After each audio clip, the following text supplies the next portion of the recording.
আল্লাহ প্রত্যেকটা মানুষকে বিবেক দিছে, জ্ঞান দিছে, বুদ্ধি দিছে, মেধা দিছে। হ্যাঁ আমার বান্দা, তুই দেখে শুনে চল।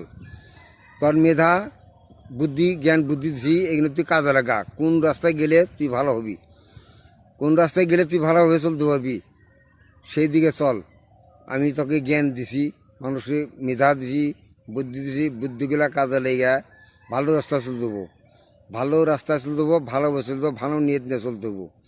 ভালো রাস্তায় চললে পরে আল্লাহর কাছে নাজাত পাওয়া যাবো। আর ভালো রাস্তায় না চললে কিন্তু আল্লাহর কাছে কোনো নাজাত পাওয়া যাবে না। কাজে আল্লাহ প্রত্যেকটা মানুষের বিবেক দিছে, জ্ঞান দিছে, বুদ্ধি দিছে, এবং রাস্তা দিছে, দুইটা রাস্তা দিছে। এটা ভালো রাস্তা, একটা খারাপ রাস্তা। আল্লাহ বলছে, হে আমার বান্দারা, তোমরা ভালো রাস্তায় চলো, ভালোভাবে চলো, ভালো রাস্তায় চলো। এই জন্য আল্লাহ পাক মানুষকে জ্ঞান দিছে, মানুষের জ্ঞান দিছে। মানুষের আল্লাহ যে জ্ঞান দিছে, এটা এই জ্ঞান কিন্তু আল্লাহ কাউকে দেয় নাই, কোনো জীবকে দেয় নাই।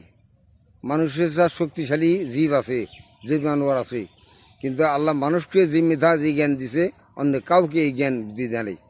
কাজে ভালো মন্দ, ভালো দিকে চলা, ভালো মন্দ কোন দিকে যাইবে আল্লাহ জ্ঞান বুদ্ধি দিয়েছে। আল্লাহ বলে দিয়েছে সব কথা, যে তোমার বান্দা, তোর আমি ভালো জ্ঞান দিলাম, তুই যে রাস্তা ভালো সেই রাস্তায় চাল, সেই রাস্তা দেবে না কিছু।